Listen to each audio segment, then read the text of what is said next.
higher calling for man than just laying down making babies. Listen now, listen. Come on, black man, you got to hear this. Listen, the higher calling is this.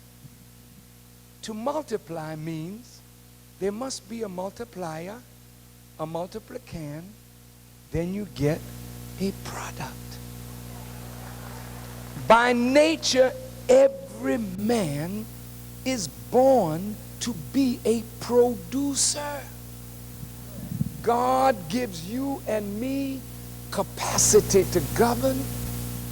Then he breathes into us his inspiration and we become a living soul. Then we become the multiplier. This is the multiplicand, the heavens above, the earth beneath, all around you. Now I put you here. Now produce. Make something. But look at the black man. You're dying from stress, brother. You know why you're stressed out? Because, brother, we are not doing what God has ordered us to do in our nature. Look, you are to be a producer. Who established TSU? White folks. Who established Howard? White folks. Who established Fisk? White folks. Who established all of these black institutions? It's about white folks. What did they establish them for? To make you a better servant of white folks. Now, if it's just true, it's true. Well, what's the proof? Who you serving? What have you produced for yourself and your people? Where are your factories? You ain't got none. Where are your farms that you're feeding your people with? You don't have none. Where's your creative genius? It's locked away in corporate America. What are you doing for your people? For a future for your people? You're not producing. And no man that is not a producer earns the respect of a woman. A woman, listen, listen, listen, listen. A woman by nature does not want a man who can't produce. Now, listen carefully now. A woman will produce with you. I'm speaking now on the physical level, the sexual level. You got an active sperm, she have an active egg, we can produce. She helps you meet your objective. She not only does it on the physical level, but she's capable of doing it on every level. A woman is to help a man meet the orders that God has put in the very nature of a man to do. Now look at how backward this thing is. Here's a man, non-productive. So you know he's stressed.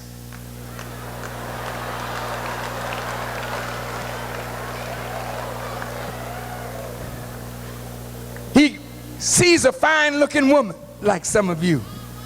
And he said, baby, I dig you. You know what I mean? You sure fine. If she says to him, where you going in life? I don't know.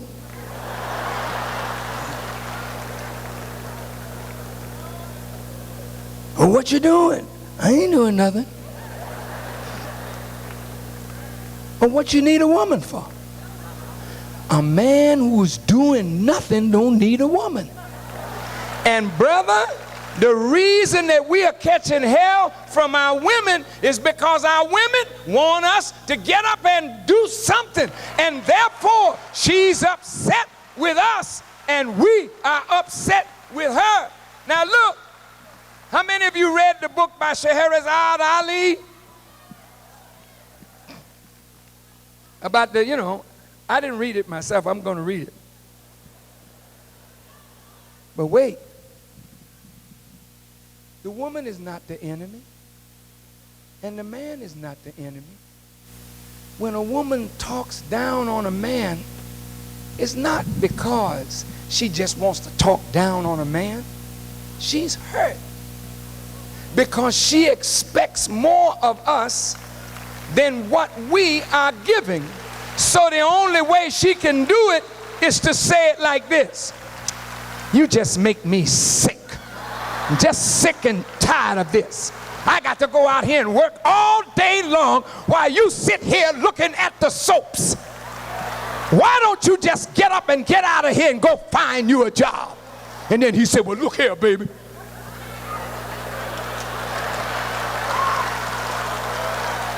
Now I done taken it from the white man, and now I got to come and take it from you. And he starts living in your mouth like a dentist, because he cannot assert his manhood from the level of intelligence. He can only assert it now from the level of physical strength. And some of these sisters are getting so strong, he can't even do it that way. Oh, boy. Well, I think it's time for me to go. Black brother, the white man is not going to allow us to become fruitful and multiply while he is in power. So every time a black man rises up, whether it is in business, whether it is professions, the white folk will try to undermine him, and then envy and jealousy among us will cause us to work to destroy our own selves. And so, brothers and sisters, can you see that our time has come? We have got to put a stop to the madness. You're a good man. There's not a man in here that's not good, brothers and sisters. Not one.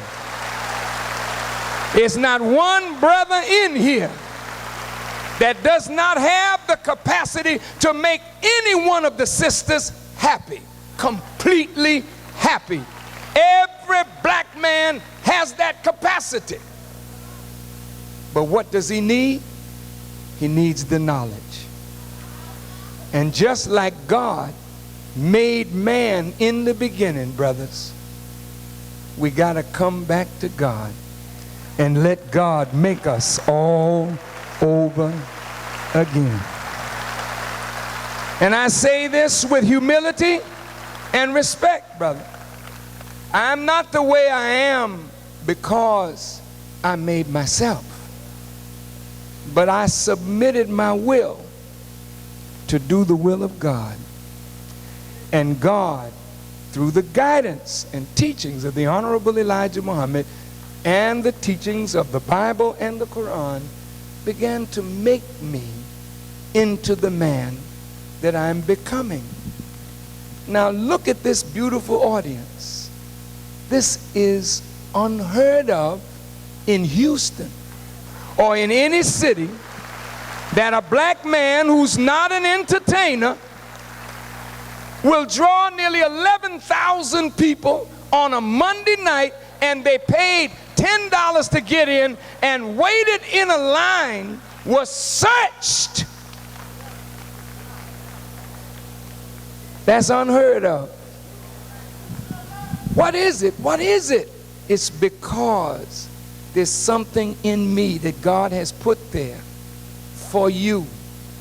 And it's not to make me any big shot. I am no big shot. I'm just a humble little black brother of yours that heard something that I know is good, and I want to give it to my brothers and sisters so that we all can rise and become a great people. And so, my beloved brothers and sisters, let us understand the government's plan. And God also has planned, and he is the best of planners. And now every black man, every Chicano man, every Native American man, every Caucasian man that's in here. Well, I have to take the Caucasian and put you off in a class over here because you all have been the rulers. and you had your time, and you have messed up your world and messed up the world. So now God is going to remove you from power. There's no question about that. And he's going to give it to somebody else. And guess who? The book said, as it was in the beginning, so shall it be in the ending. God is going to choose a foolish people, a despised and rejected people. He said, I will be their God, and they will be my people. And that people is you. So from this day forward, look at yourself. Look at yourself. Don't you ever go to the mosque, to the synagogue, to the church, to the cathedral, and start tipping and saying, shh, shh, this is the house of God, be quiet. Shh, shh. You know how you act when you go to church? You act real holy like, you know. Who built the church? Man did. So no matter what the church looks like in all its magnificence, that's our vanity. But who built you? Who made you? So if you can be reverent in a church building that man made, then we ought to be reverent around one another whom God made. Don't you think so? And let me say this, brothers, sisters. When I meet any one of you, you'll always see me. I'll stop. Whatever you ask of me, I'll try to accommodate. Even if it's the little children, I stop. You know why? Because I know who I'm looking at. I'm looking at that which only God could create.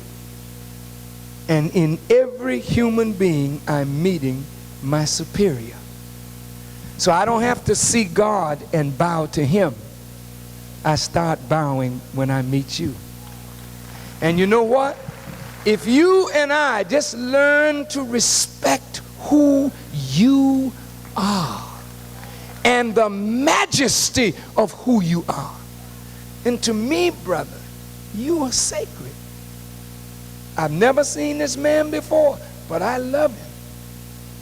Before I saw him, I love him. Why do you love him? Because I see this is God's house here. This man, if he submit his will to God, this man could be like the prophets. He's got that potential. And every time I see a woman, I bow. Why? Because I know who you are. You're the mother of civilization. And whoever rules you rules the world. And that's why God has come.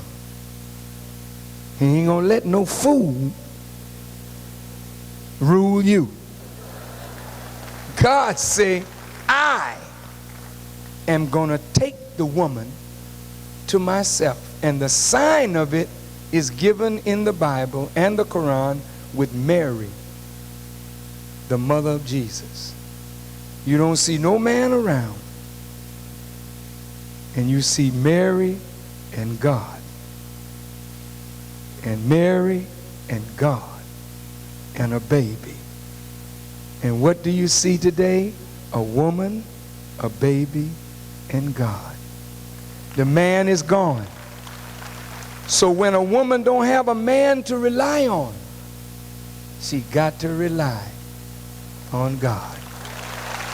And so now the woman, every one of you are making children, the like of which you do not know what you're producing. So be careful of your babies.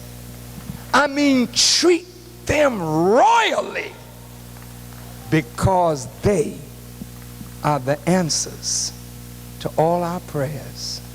The answer for sickle cell anemia, cancer, the exploration of space is all coming from your womb. I'd like to close with a personal story of my life. And I want us to stop the killing. You can see why we don't need to kill each other. Can you see it? If we just get our heads together. Now look at this audience. We came in here many, but look at the feel. Don't you feel now like we belong to each other? Now, sisters, this personal story is about my mother and myself. I have a very beautiful black mother. My father was a very light-skinned, straight-haired man. Kind of looked like this handsome brother sitting right here.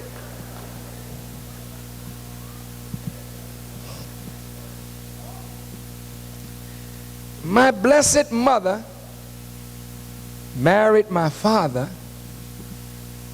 and she didn't have any children from him. He was just such a player, though, you know. You know how these men are when they think they're cute, you know what I mean?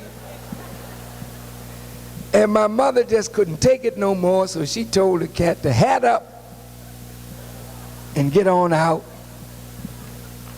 And she married my brother's father, and she had my brother.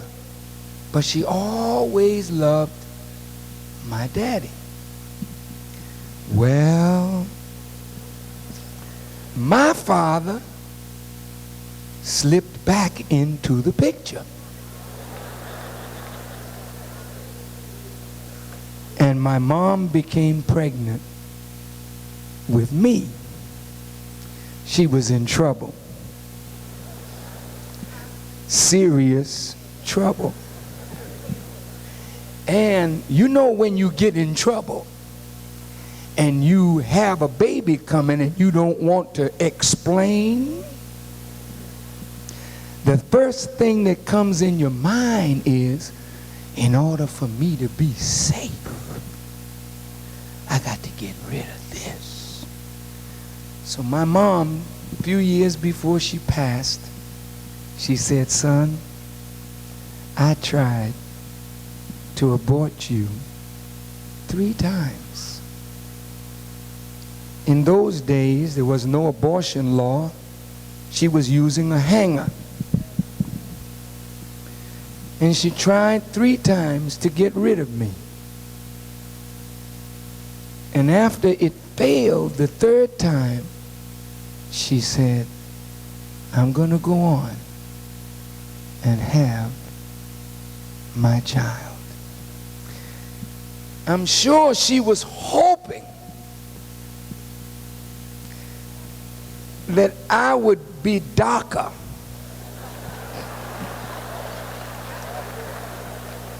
Then maybe I could be passed off as.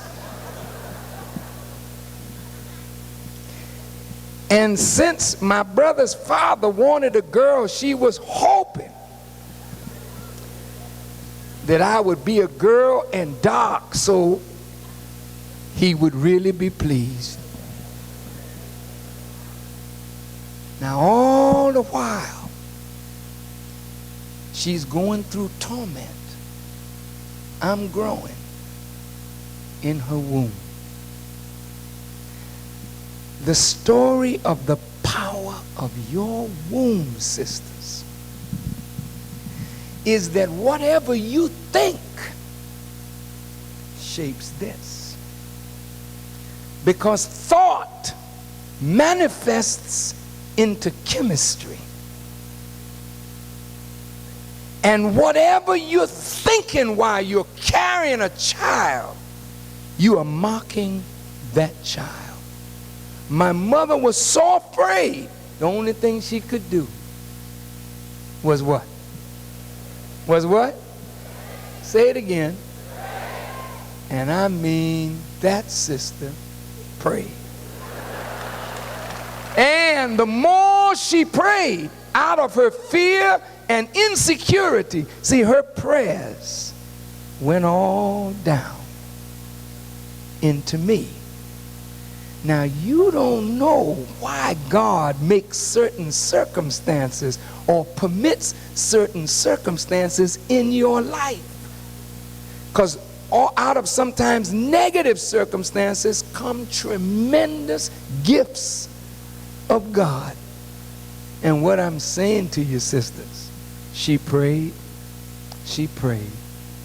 and the woman took courage to face the truth.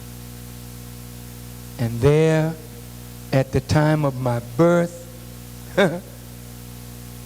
I was much lighter than I am now.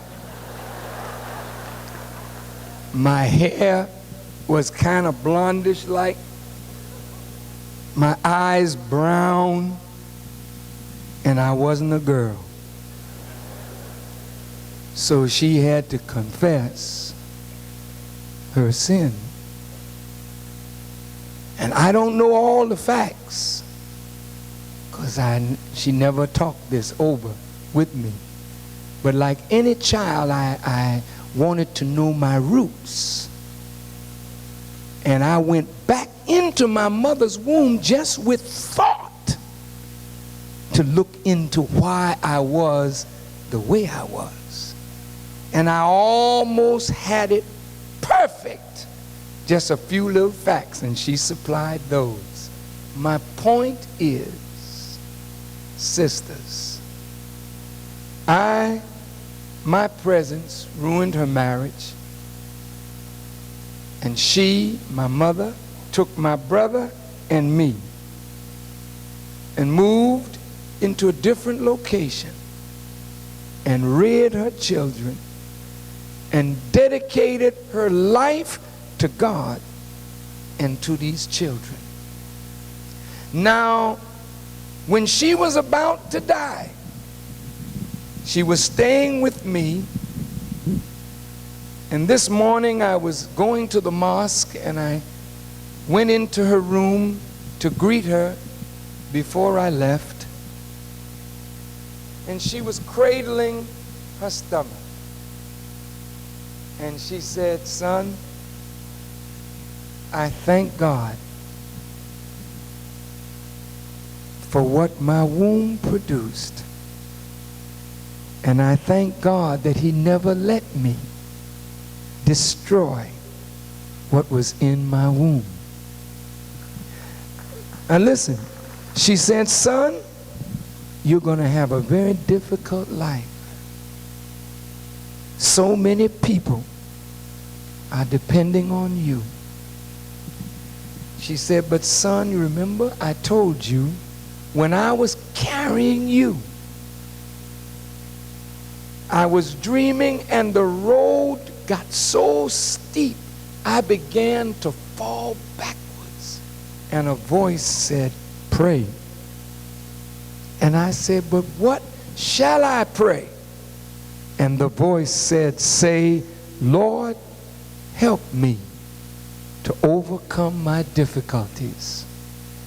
She said, and when I said that prayer, the road got smooth. She said, 'Son, remember to say, Lord, help me to overcome my difficulties.'"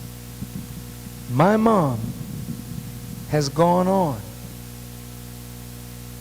But the fact that she rejected me at first has caused some self-rejection in me. Like most of these young people that come forward from a mother that don't want them, they feel the pangs of self-rejection. She overcame that to accept me. And I overcame self-rejection to accept myself. And each one of you have got to overcome the world's rejection of you as a black man, as a black woman, and you have to learn now to accept you for who and what God made you. And listen, as I learned to accept myself, imagine when the white press jumped all over me. The president condemned me. The Senate condemned me. Black leaders condemned me. You would think I would run and hide. But like my mother, when she decided this was what God wanted and she was going to face whatever she had to face, and she faced it, what she bred into me was an inborn courage to make me stand up. And don't you see, mothers, you can make your children giants from your womb. This breast of yours, it is for your children. And if you will breastfeed your babies, if economics will allow you to do it, your milk is better for your child than Similac, than Infamil, or a cow's milk. A cow's milk is made for a young calf. Your milk is made for your babies. But you know what, mothers? Your milk does not only have the nature to nurture the child, but if you are thinking right, the chemistry of your thoughts generate into the milk. And when the baby is nursing from your breast, it is nursing from the weakness or strength of your minds. Do you hear me? Now that may sound strange, but you scientists, go study it. Because that's why black men are so afraid today, because our mothers had us in slavery in fear, and we nursed the chemistry of fear from the breasts of our mothers. And as black men, we tremble when we ought not tremble. We shake and quake, and we won't stand and challenge the enemy. We cannot afford to have another generation of cowards. We must make a generation to stand up like men and take our role and challenge the white man that we are going to produce in America whether they like it or not. God has ordered this, and we must do it or die. That's your charge, black man. And if you and I will do it, our women will help us. And in helping us to do it, our women will grow to love us, honor us, respect us again, as God made them to do in the beginning. So from this day forward, sisters, please do not kill the fruit of your womb. Do not kill the fruit of your womb. No matter what you've done in the past, let's leave it alone. Don't feel guilty and get no guilt trip over an abortion. That's the past. That's gone. God forgives you for that, because you did that in ignorance. But now, you know better? Do better. And listen, you got the right of choice. Exercise it. Choose Choose the man that you're going to lay down with. Choose morality over immorality. Choose decency over indecency. Choose right over wrong. But when life is conceived in your womb, don't choose death over life and then condemn a teenager who is guilty in a drive-by shooting, because he ain't doing no worse than what you're doing when you kill the fruit of your womb. Shall we stop the killing? Do we see that we are family? How many in here Baptists? Raise your hand. Raise them high. How many Methodists? Raise your hand. How many Catholics? Raise your hand. How many Church of God in Christ? Raise your hand. How many Pentecostals? How many Muslims? All right. Now look at all of this. Should we be divided now over these labels? Or should we be as intelligent as the wino who don't care nothing about the label? He's interested in the content in the bottle. Now, brothers and sisters, as a Muslim, I love Jesus. Jesus never said, I'm a Baptist. Come on. Read the 4 Gospels. He was baptized, but he never said, I am a Baptist. Come on. Jesus never said, I am a Catholic. He said, I am the light of the world. Universal. Right? Jesus never said, I'm a Methodist. He said, I am the way, the truth, and the life. Come on.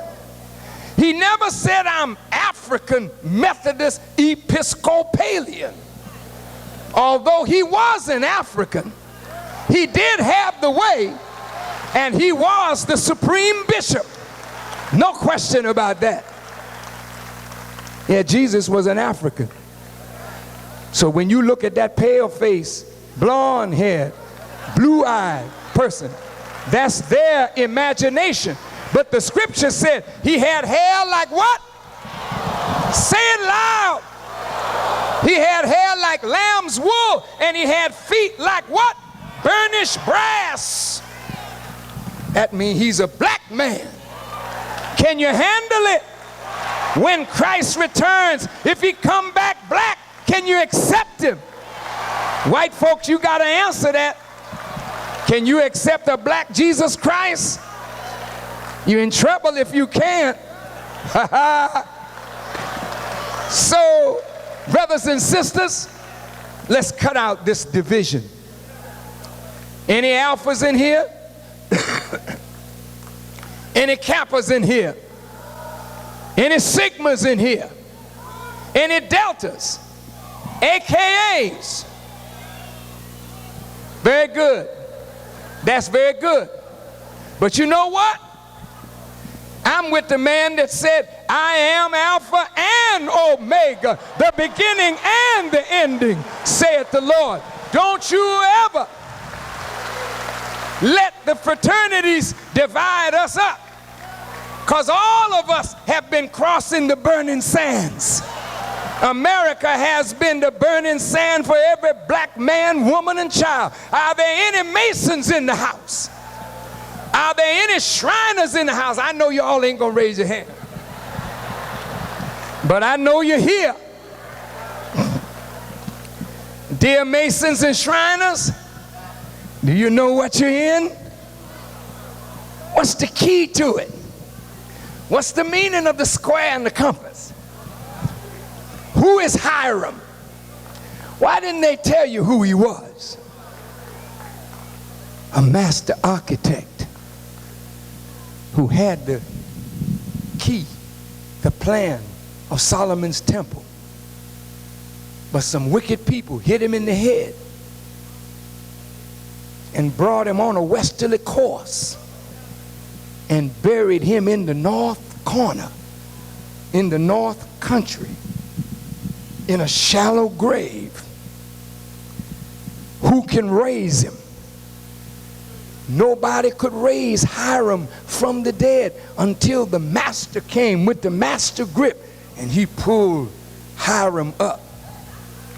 And so the Masons got 33 degrees of knowledge. You're doing pretty good. But in a circle, 33 degrees of 360, let's see how you look. If this is a dead level, horizontal, when you raise it to a living perpendicular, making right angles to the earth, you got 90 degrees. When you divide 90 degrees to two acute angles, cutting it in half, you got a 45-degree angle. But they didn't offer you 45, they only offered you 33. Here you are. At 33 degrees, you are just crawling. That's why you say, I spied Mecca, but you couldn't go there. Because they don't allow a Muslim son to go to Mecca. Only the Muslim can go there.